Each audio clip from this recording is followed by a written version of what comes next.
What is going on, everyone? It's Erik from the Ringside Rundown podcast.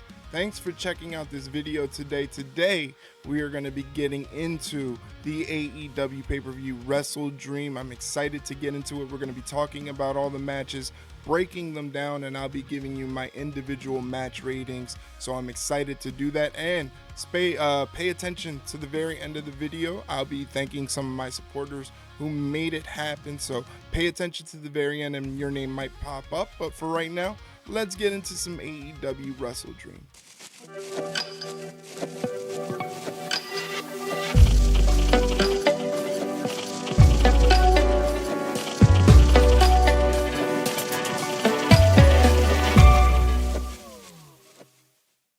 All right, so usually I don't go over the pre-show matches because as far as AEW pay-per-views go, it's already an extensive pay-per-view with a lot of matches, but I don't really cover the pre-show matches. I will say, however, this pre-show for AEW WrestleDream was actually fantastic with a lot of great matches on it. The highlight being Bryan Cage defeating Atlantis Jr. for the ROH TV Championship. So congratulations to Mr. Bryan Cage, who's been working really hard to grow his name in AEW, and it was a fantastic match. He actually got to show off what made Bryan Cage such a fantastic commodity coming into AEW. So I was really excited for him, really happy that he got the win and is the new ROH TV champion. He definitely deserves that accolade. We also saw Harley Cameron versus Anna Jay. Both are fantastic. Anna Jay has gotten significantly better since her excursion to Japan working for Stardom, which was fantastic for her. And Harley Cameron, despite constantly taking L's, has been absolutely fantastic. She's a tremendous asset for AEW.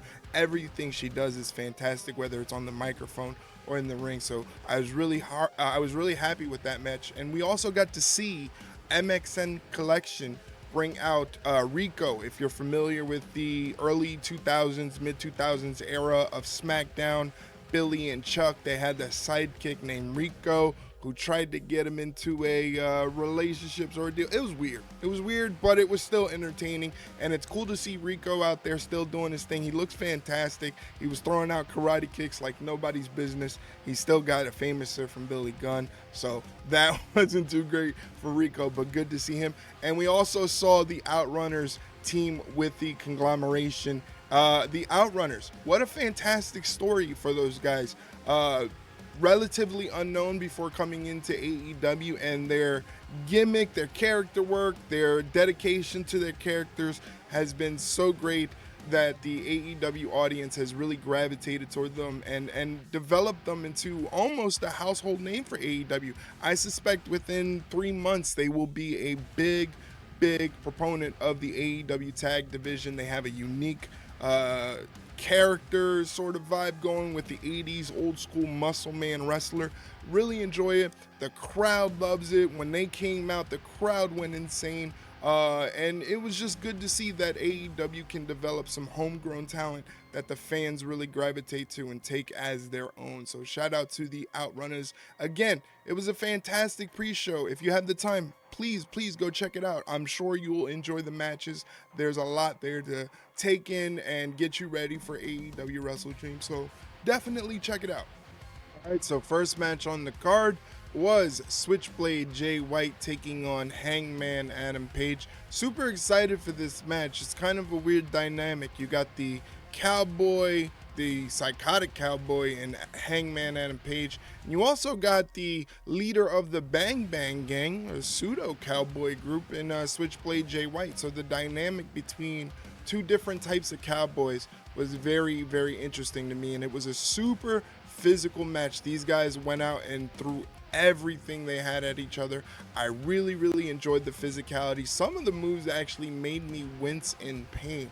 Specifically towards the end of the match, both men were fighting on the stage area, and somehow Switchblade was able to break off a knee breaker, dropping Hangman's knee right on the edge of the rampway, which made a really loud, sickening thud. And that would actually come back to bite Hangman, because in the closing moments of the match, Hangman goes for the buckshot lariat, but he doesn't have enough power to kind of vault off that leg that's been badly damaged by Switchblade. So when he actually goes for it, he lands the flip, and when he lands the flip, you know what happens? He lands right into the clutches of Switchblade Jay White, who hits him with the Blade Runner, and for me, picks up the shocking win. Shocking in the sense that Hangman had such a long storied feud and a chapter of the feud between him and Swerve, coming off the big win in the steel cage match at All Out. For him to pick up an L right after that to Switchblade Jay White was very, very interesting. I'm not mad at the decision. I think it's great. I think it's great for Jay White, who really can be a top tier performer for AEW, someone that can put the company on his back as a world champion. So maybe this is a stepping stone for Switchblade Jay White, and it's also interesting to see where does Hangman go from here. Is he going to keep up with the psychotic nature of his behavior? Is he going to pivot and realize what he's doing is wrong? But again, shocking way to start the show with Switchblade Jay White picking up the win against Hangman. I gave the match 4 out of 5 flames. It was a solid way to start the show. Next up on the card is our first title defense. It's Mariah May defending her AEW Women's Championship against Willow Nightingale, and I really enjoyed this match. Mariah May is becoming one of my favorite performers in all of wrestling. One of the things I enjoy most about Mariah May is she's taken what she's done in Japan and how she developed her in-ring style. Not afraid to throw out stiff shots, whether it be a forearm or a fist or a devastating drop kick. She's taken what she's learned in Japan and she seamlessly brought it to AEW, making her one of the top performers in the AEW women's division and deserving of the AEW women's championship. Now you look at Willow Nightingale and you say, well, she's got this jovial attitude. She's always smiling, always happy to be there. How can she match up with someone as devastating as Mariah May? But that's the thing about Willow that makes her so great.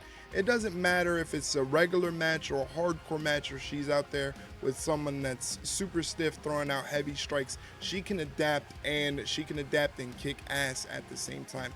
And that's exactly what this match gave us. It gave us two women that were going out there and throwing everything that they had at each other. I really enjoyed this match, so much so that I would love to see it as a best of 7 series. I feel like 7 matches between these ladies spaced out can develop a long storied rivalry that AEW fans can really get into, and it can show that these ladies have tremendous chemistry with each other. Now on this night, Mariah May was able to keep her AEW Women's Championship, but again, I would love to see AEW run this one back. As far as the match, I gave it 4 1/4 flames. One of the best matches on the card in the entire pay-per-view. If you haven't seen it, make sure you're locked in for it. You're going to really enjoy this one. Next up on the show, we had Jack Perry defending the TNT Championship against the wrestler Katsuyori Shibata, and I was actually enjoying this match very much up until the very end of the match. They did the whole deal where Katsuyori Shibata had Jack Perry in a sleeper hold. So to get out of the sleeper hold, Jack Perry just simply falls on his back. Therefore, the referee sees that Katsuyori Shibata's shoulders are down, but they really didn't look down. But the referee said that they were down, so he counts a 1, 2, 3, and Jack Perry ends up retaining the TNT Championship. Now, again, I thought this match was pretty solid up until the finish. I thought this probably would have been a great main event for like a Collision or something. And then that finish happened, and it makes you wonder, why would they overthink this? They really didn't need to overthink it as much as they did. Either or Shibata or Perry winning clean would have helped either man exponentially. And at the end of this finish really didn't help anybody. I'm actually becoming a fan of the Jack Perry scapegoat character. But again, this finish really doesn't add a new layer to him. It doesn't make him any more interesting. It probably, in a lot of other people's eyes, makes him less interesting, which is not what you want. And then you just have Shibata there, floundering, willing to put over anybody he needs to, and you give him a finish like this. This really can do a lot of damage to the perception of wrestlers in that way. So I really didn't see the need to overthink the finish that way. They could have helped either or man, whoever was going to come out the winner, they could have helped them if they would have went a different route, perhaps having the victor go over clean. Therefore, with this match being the way that it was, I gave it 2 3/4 flames out of 5. Again, that's 2 3/4 flames out of 5. I wish it would have went down a little differently.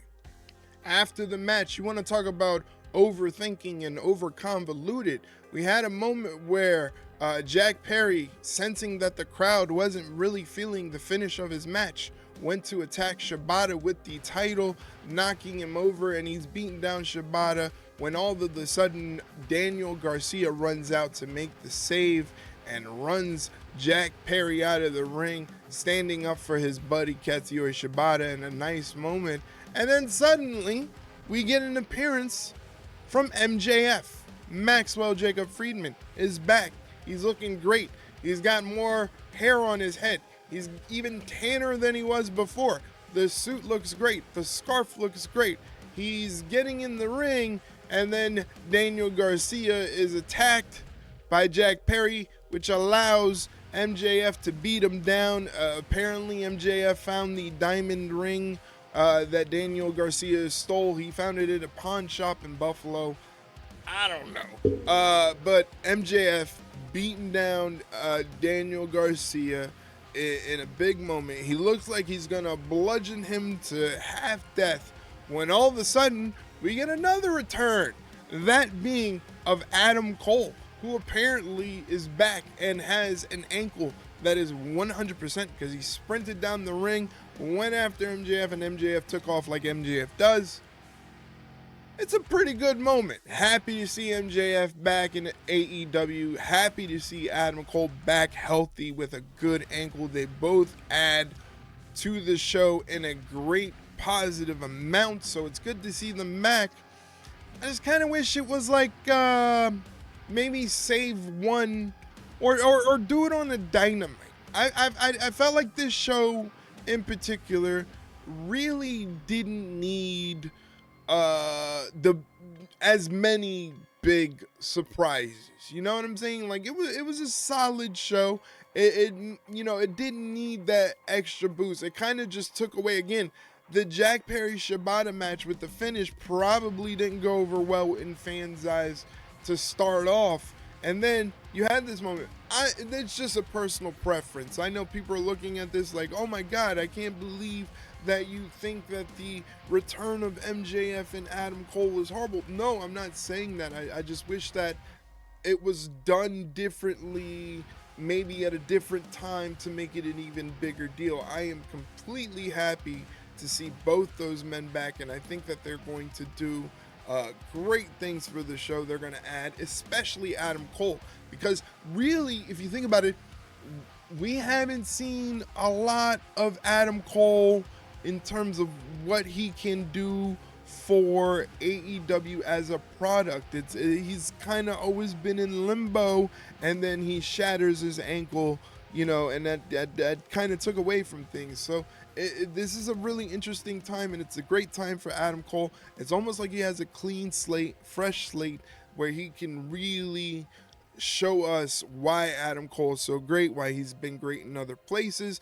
As far as MJF is MJF. He's always going to be great. He's always going to deliver fantastic, whether it's on the microphone or in the ring. He's going to have great performances. So I am just ecstatic that those guys are back. But again, I just felt like it was a wrong time and the wrong execution on the show, but that's just me. Okay, everybody, it's time for everybody's most anticipated match of the evening. It was a three-way match, this time for the AEW International Championship, with Will Ospreay defending the title against Konosuke Takeshita and his longtime arch rival Ricochet. Now, trying to figure out how to explain what went down in this match, I found it quite difficult because, again, it's Will Ospreay, it's Ricochet, and then it's Konosuke Takeshita.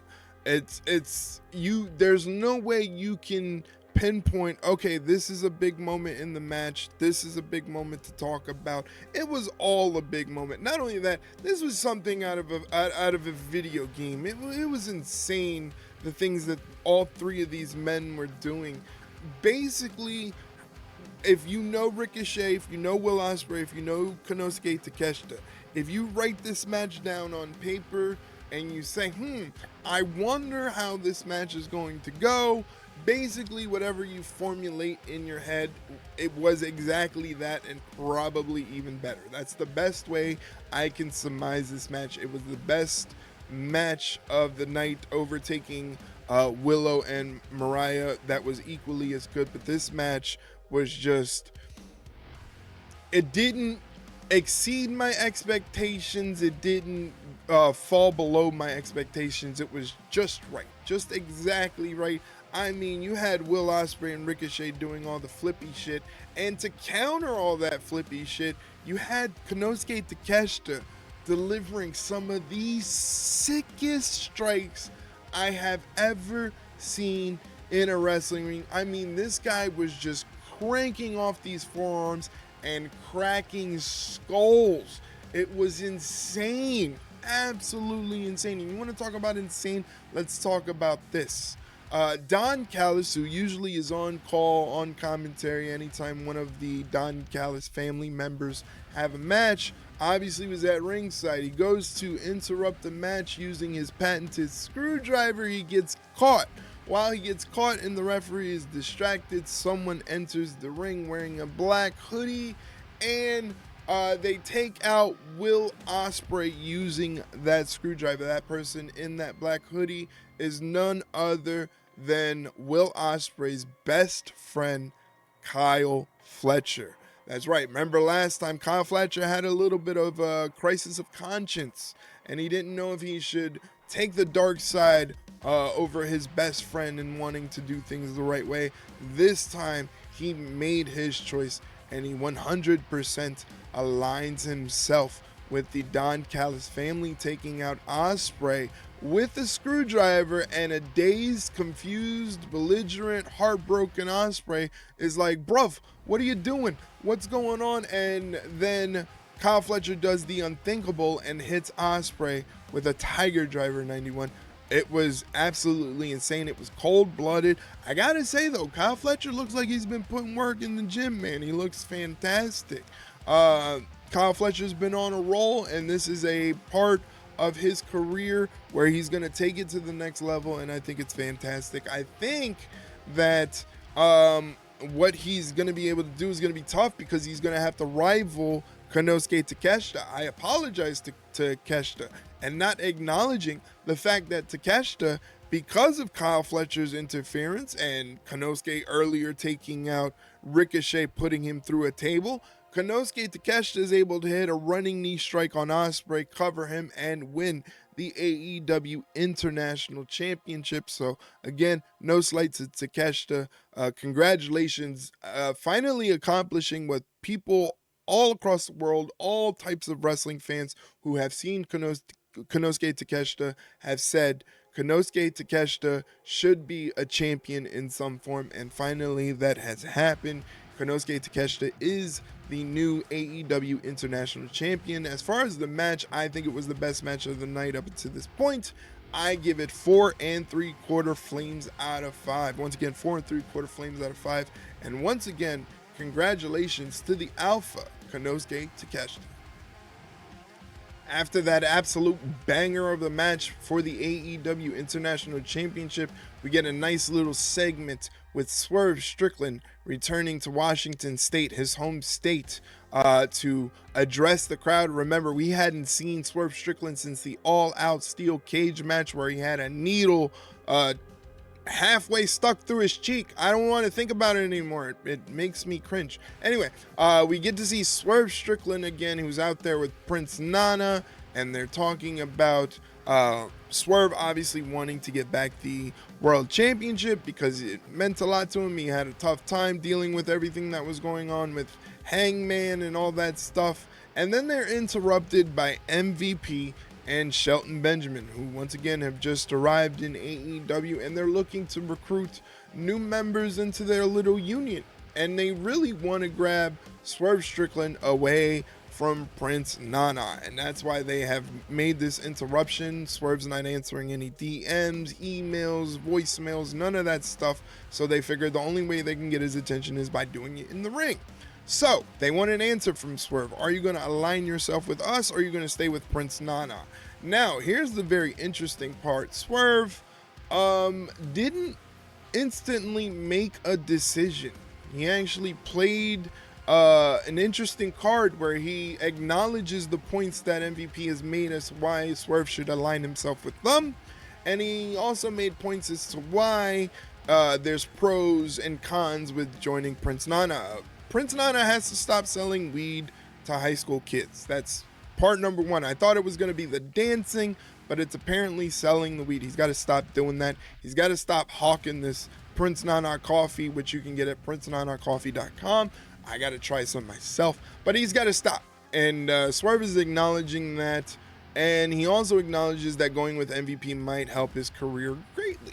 So he's kind of weighing his options here, which I thought was very interesting, because the best thing about Swerve is he, when it comes to psychology, is able to take you on a ride and keep you guessing as to what his psychological state is, and what is he thinking, and what is his plans. So that's the kind of thing that he had us going through here. Is he going to align with MVP? Is he going to stay with Prince Nana? He was making it look like he might jump ship over to MVP's camp, bringing up all those cons with Prince Nana, but then he takes us on another ride and lets us know that he is loyal to family, and Prince Nana is family, and you never turn your back on family. It was a great swerve that Swerve took us on. Apropos, obviously. Hey, Leroy. It was a great swerve that he took us on, and I really enjoyed this segment, and I'm interested in seeing where this is going to go. They had a little moment with Shelton Benjamin and Swerve face to face, which I think is a fantastic match. A lot of people were predicting that Bobby Lashley was going to show up, and eventually he will, just not yet. I don't think he's yet. So I think Swerve, Shelton is the plan here, which I think is fantastic, and then maybe that will lead to Swerve and Lashley. Either way, I'm locked in. I loved it. Next up, we had a 2 out of 3 falls match between the undefeated Hologram taking on the Beast Mortos. I was really excited about this match. It's probably one of the best things about AEW is the fact that they have at their disposal a lot of wrestlers that people have not seen because they've been wrestling overseas in other parts of the country, in their home country of Mexico, a lot of women from Japan. One of the best things about AEW is that they expose you to the different types of wrestlers out there, the different styles of professional wrestling. It's really a great asset that AEW has. It's very reminiscent of how the WCW cruiserweights were treated back in the day, a lot of luchadors. It's how we got to learn about Rey Mysterio Jr., Psicosis, Juventud Guerrero, Silver King, Super Calo, the list goes on and on. AEW has that similar vibe where they're introducing us to a lot of new things, and also you look at someone like Hologram, who's considered a homegrown talent, probably the first ever truly developed and invented talent from AEW. He was on a 14-0 undefeated run, going up against Mortos in a 2 out of 3 falls match. Now the first fall, Hologram gets the win after a roll-up pin, hitting Mortos with a crucifix bomb. The second fall went to Mortos. He hits a backbreaker discus lariat combo, and then at the end, Hologram is able to hit his inventive portal bomb on Mortos and gets the third and deciding fall. Now again, this match was fantastic. I loved everything about it. The only thing is I probably would have put it lower on the card to get people hyped up, because this match would have definitely earlier in the card would have had people jumping out of their seats. They were going crazy already, chanting "this is awesome." I just personally think it would have been a lot better on the lower end of the card. As far as the match goes, I give it 3.5 out of 5 flames. It was fantastic. Really good stuff from Mortos and Hologram. It probably would have been a banger main event for Dynamite or Collision. either way, but I'm really happy we got to see this match regardless. Fantastic work from Beast Mortos and Hologram. All right, so after that lucha spectacle, we get a violent affair between Darby Allin and Brody King. Now, these men have met countless amount of times, whether it be on the independents or on AEW programming before. This time was no different. It was equally as violent, equally as painful to watch, making you wonder, why does Darby Allin do this to his body, and why didn't anybody call the cops? Because this was definitely an assault on Darby Allin's body, my mind, and everybody's psyche watching this match. It was just crazy amounts of, and it wasn't even anything like, you know, somebody's going through a pane of glass. We didn't see any hypodermic needles and nothing like that. It was just the fact that these spots that these men were doing were just pain. That's the best way I could describe it. Pain. There was a moment where Brody had earlier set up steel steps on the outside of the ring on its side up. There was a battle in the corner where Darby and Brody were both standing on the second rope, Brody on the outside, and Darby realizes that those steps are right side up, so he just waves at Brody and says bye-bye before simply pushing him off the ropes, sending him crashing back first onto those steel steps. And then what does Darby Allin do after that? He puts a little cherry on the top and hits him with a coffin drop, landing on top of Brody while he was still on those steps. And then he rolls him into the ring and hits another coffin drop back first onto Brody, and he gets the win. It was, again, the typical Darby Allin match that makes you go, why do you do this, Darby Allin? I don't understand it. I enjoyed the match. I gave it 3.5 flames out of 5, and it was a nice moment at the end of the match to see Brody give his proper respect to Darby and have a little competitive, gentlemanly, friendly handshake at the end to seal off this, whatever this was. It was crazy. All right, up next on the show is the Young Bucks defending the AEW Tag Team Championships against Private Party. I liked going into this match how they were building up Private Party to be formidable contenders for the Tag Team Championships. They've been on quite a roll, you know, trying to go up against the Blackpool Combat Club, really showing off their tag team prowess. They're really a bright spot in the AEW Tag Team division. They had a nice little hype up video featuring the legend Amazing Red, which was pretty cool. As far as the match though, I mean, the best way to put it, it was the typical Young Bucks match. You had the heel activities in the beginning, the tag team maneuvers were there, the super kicks were there. They had the spot where one brother mistakenly damages the other brother going for their opponent. It was the typical Young Bucks match that capped off with the EVP trigger kick out, EVP trigger attempt, the other guy moves out of the way so they both collide at the knees, and then they somehow hit the EVP trigger and get the win. It was a great tag team match. The Young Bucks are a great tag team, but for me, they just haven't really done anything different since probably the inception of AEW. I would like to see just a new layer to the Young Bucks, a different sort of formula going into this match, maybe something new, some new tag team moves, something different than what we've been seeing since the beginning of AEW, even a little bit in the PWG days. They brought all that stuff in there, but it's just overdone and overused, and I would like to see something different from the Young Bucks. As far as the match, I give the match 3 1/4 flames out of 5. Just the typical Young Bucks match. What more could you ask for? After the Young Bucks retain the AEW Tag Team Championships, we get another championship match on the card. This time it's Mark Briscoe defending the ROH World Championship against Chris Jericho of the Learning Tree. Now, if you've listened to the podcast or if you've watched one of my live watch-alongs on Twitch, you know I'm not the biggest fan of Chris Jericho. Actually, I just wish Chris Jericho would go away. But I will admit, this match wasn't that bad. It wasn't great. It really wasn't anything to write home about. Nothing spectacular happened that was noteworthy. It was just a good, solid match. I think this would have been better suited on Dynamite or Collision, which is technically like it's typically the running theme of an AEW pay-per-view. Tons of matches, a lot of good matches, but also a lot of matches that would have suited better on TV rather than pay-per-view, and this is one of those matches.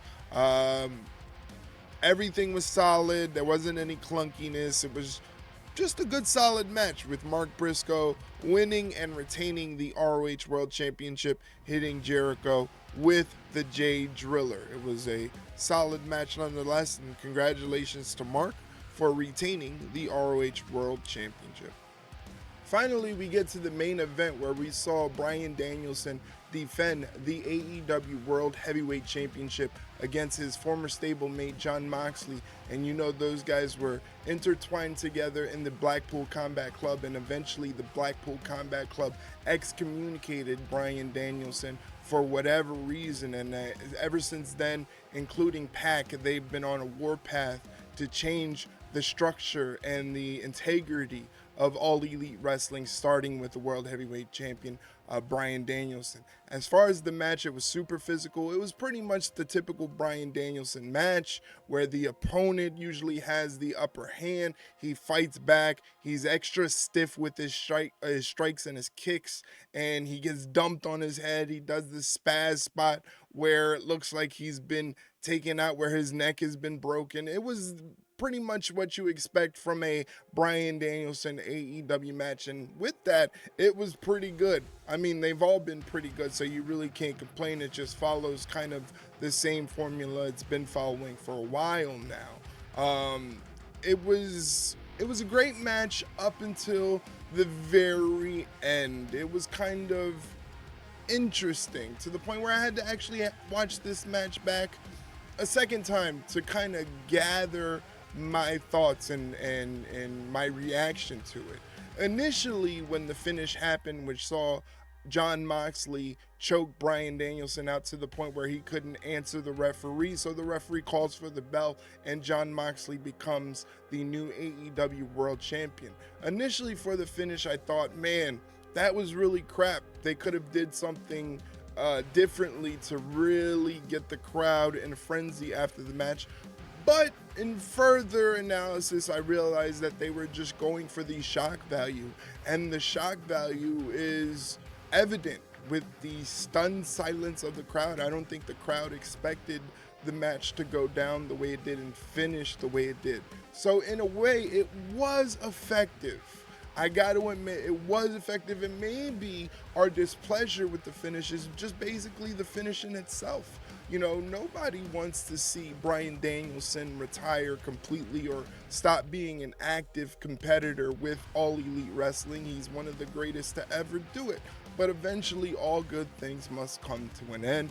And I feel like AEW did the best that they could to say, hey, let's have a shocking moment that will have people talking about it and dissecting it for many, many days, months, years to come. And I think that's what they're going for. I equate it to when The Undertaker lost at WrestleMania and effectively ended the streak.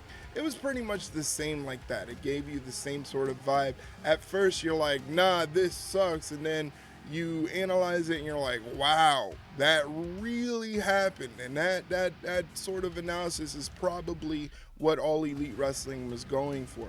And then after the match, we see the unthinkable thing happen. Multiple AEW performers tried to come down to the ring to try to help Bryan Danielson, but they were ran off by the rest of the members of the Blackpool Combat Club. I'm saying Private Party went out there, Darby Allin went out there, Orange Cassidy went out there. One person that went out there that was very interesting was Wheeler Yuta. We've seen that Wheeler Yuta has been in some sort of crisis. He was also a member of the Blackpool Combat Club. He did not know that they were going to excommunicate Bryan Danielson from the Blackpool Combat Club, so he's been caught in limbo because technically he's still AEW Trios champion with Pac and Claudio Castagnoli.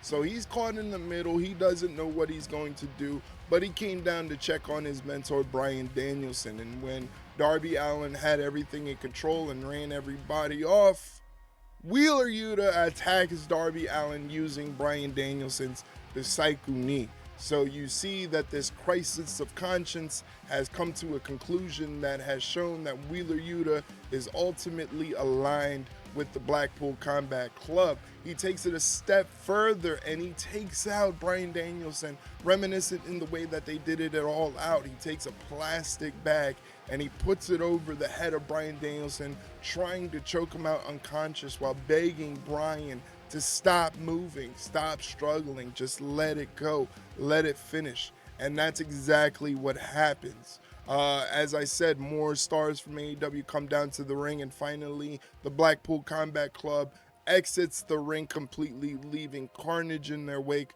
to the point where they had to disassemble the ropes to allow the EMTs, to allow the EMTs time to get to the ring to put Bryan Danielson on the stretcher. Everything is to a stun silence, and then the show fades to black. What a way to end the show. Again, initially as a fan, you're watching this and you go, man, that sucks. I wish they would have did it differently. I wish it would have had the bigger moment at the end. But when you think about it further, you realize that the moment itself is going to be talked about for a long time to come. At least I hope. I hope so, because it was intricately done. There was some creativity to it. So I hope that this is a benefit to All Elite Wrestling, and then they could build on top of that momentum. But for now, Jon Moxley is the new AEW World Champion. As far as the match goes, like I said, typical Bryan Danielson match in All Elite Wrestling. You know, it's high caliber, high quality. It follows the same formula that it usually has been following for the past 6 months to a year, but it's still great nonetheless. I have to give this match a 4 out of 5. Again, congratulations to Jon Moxley. I'm very interested in seeing what happens to the AEW World Championship going forward. And it means that one of my favorite wrestlers of all time is going to be riding off into the sunset, that being Bryan Danielson. Now, they keep making it a point to say that Bryan Danielson is no longer going to be an active competitor for All Elite Wrestling. So does that mean down the road maybe we'll get a special attraction match? It remains to be seen. But again, well done. Thank you for the memories and matches and the moments, Bryan Danielson. And I'm glad that before you were able to exit out of All Elite Wrestling and take care of your health issues, that you were able to be on top where you deserve. Thank you, Bryan Danielson. And that concludes the AEW All Elite Wrestling pay-per-view WrestleDream.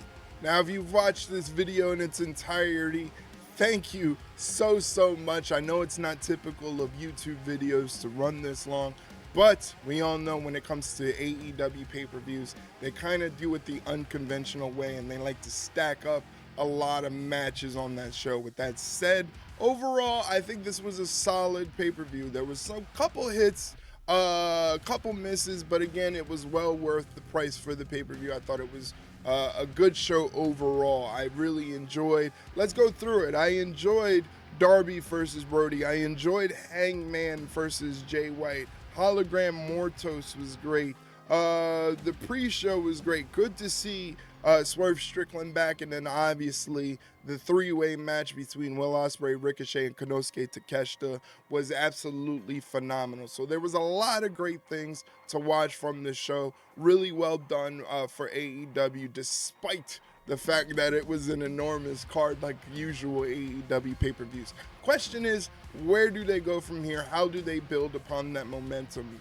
with AEW, there's a little bit of an ebb and flow. Anytime there comes a pay-per-view, they really knock it out of the park with these pay-per-views. Sometimes the programs like Dynamite, Rampage, and Collision are great, but there's other times that they become nothing more than a nothing burger. So you would like to see AEW have a consistent momentum build after this pay-per-view. There's a lot of questions going forward.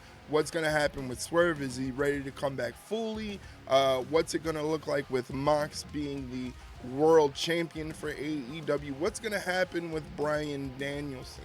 Who's going to be next to step up? There's a lot of questions and things to look forward with AEW. As far as the pay-per-view as an entirety, I would probably give this one 3 3/4 stars as an entirety. Again, it was well worth the price, well done, and I'm interested in seeing what All Elite Wrestling does from here on out. So thank you very much if you watched this entire video just to get my thoughts. Now, please use the comment section to drop your thoughts on the show, what matches you enjoyed, what were your favorite moments, and what would you like to see going forward for All Elite Wrestling? Where do you predict they're going to build upon from the show? The comment section is to get your thoughts, and I really, really want to hear what you guys had to think about WrestleDream and things like that.